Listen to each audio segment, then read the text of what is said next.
Hey, magandang araw mga kaibigan. Welcome to another episode of Pinoy Pulse, where we dive deep into the heart of Philippine politics with a twist of humor, a dash of satire, and a whole lot of truth. Ako si #WalkWithLan, your guide sa mga usapang mainit sa Pilipinas, lalo na para sa ating mga kababayan sa abroad, ha. Shout out sa mga nasa Dubai, Toronto, Sydney at lahat ng OFWs worldwide. Ngayon, let's talk about something trending, si Alvin at ang turismo. Ano nga bang nangyari, ha? Bakit biglang naging usap-usapan ang pangalang Alvin at ang turismo ng Pilipinas? At ang million-dollar question, ha, dapat ba talagang mag-sorry si Alvin kay Attorney Harry Roque? Ha? Kung nasa abroad ka, ha, sipping a coffee in a cafe in Milan or hustling in Riyadh, malamang narinig mo na ito sa X or sa group chats ng mga tita mo, ha. Pero don't worry, we'll break it down for you, fact-based, witty, and with a sprinkle of sariwang chismis na may katotohanan.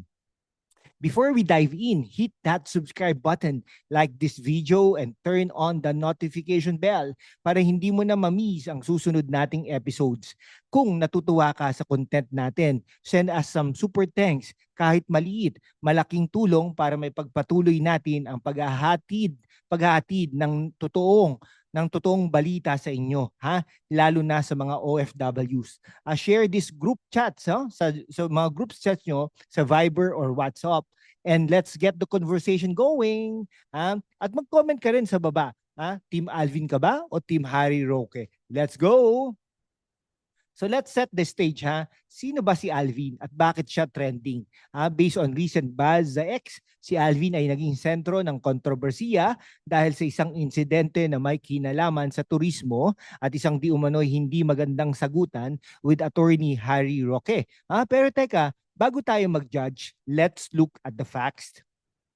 Walang konkretong detalye, ha, sa search results natin about this specific Alvin, no? Pero let's assume for a moment na si Alvin ay isang figure na konektado sa isang tourism campaign, sa isang public statement na nagdulot ng galit kay Attorney Roque, no? Ano lang po to, no? Pero si Alvin at Turismo, tao po to na tumutulong, no, sa pag-organisa diyan sa The Hague, no? Halimbawa, ayun po yun, no? Si Alvin po ay isang katulad ng issue, malamang ay may ginawa siyang move na nagpainit ng ulo kay Attorney Harry Roque na nakilala sa kanyang outspoken nature, no? Pero here's the twist. Attorney Harry Roque, as a former spokesperson and legal eagle, is no stranger to controversies, ha? From defending high-profile cases to his stint as a public official, siya yung tipo na kapag may sinabi, sure na mapapansin mo, ha? So anong laban ni Alvin? Is he a misunderstood hero or a scapegoat in a bigger political drama? So let's unpack this with this a bit of humor, ha? Ay, nako. Okay, na. So talagang ano po, no? Alam nyo, talagang ano to, no? Talagang bumibilib po tayo dito kay Alvin at Turismo, no? Alvin at Tourism, no? Kasi siya po talaga yung tumutulong diyan sa pag-oorganisa, no? Nung umpisa pa lang, day one pa lang, nung dumating si Pangulong Rodrigo Roa Duterte diyan, nung dumating si Vice President Sara Duterte, lahat ng mga kamag-anak, kaanak, Hanilet, no, pati yung dating asawa ay talagang tumutulong na po, ito si Alvin at Turismo, no. Ito, kung siya ay nagrereklamo kay Alvin, ano kaya ang dahilan, no? So maybe Alvin made a public statement na hindi nagustuhan ni Roque, or maybe it's about a policy clash. Alam niyo naman si Attorney Harry Roque, no? Sabi niya, I demand an apology, no? So should Alvin apologize if he made a mistake? Maybe, but if Roque is just steering the pot for clout, then maybe siya pang dapat mag-sorry sa publiko for wasting our time. Ano ang tingin niyo, ha? Magsusorry ba si Alvin o si Roque? Comment down below and don't forget to like and share to your friends in Qatar, Japan, and the UK. So let's get serious for a moment, ha? The Alvin and the Roque saga is just one piece of a bigger puzzle, ha? Politics, Philippine politics. Sa Pinas, politics is like a telenovela full of plot twists, betrayals, and dramatic confrontations. Pero sa OFWs, this isn't just entertainment. Ang mga ganitong issues affect the country's image, the economy, and your remittances. No? Take a tourism for example. A strong tourism sector means more jobs, better infrastructure, and a prouder Pinoy identity abroad. Pero kapag nagkakagulo tulad ng Alvin Roque drama, sino ang affected? Ikaw ang nagpapakahirap sa Saudi Arabia o sa New Zealand dahil ang imahe ng Pinas ay nasisira. No, so let's talk solutions. Kung si Alvin ang mali, he needs to own up, maybe issue a public apology or step down if he's a position of power. Kung si Rocky naman ang mali, maybe it's time for him to tone down the drama and focus on constructive criticism. Pero above all, we need transparency in governance, no?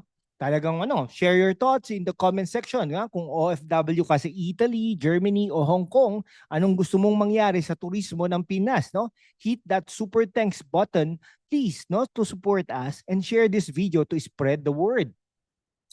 Mga kaibigan, no, that's the Alvin and tourism saga for you, no? Isang usapan na puno ng drama pero puno rin ng aral, no? Whether si Alvin ang mali o si Attorney Roque ang masyadong maingay, one thing is clear, ang Pilipinas ay maganda pero kailangan natin ng accountability para mas lumiwanag, no, ang ating buhay, no?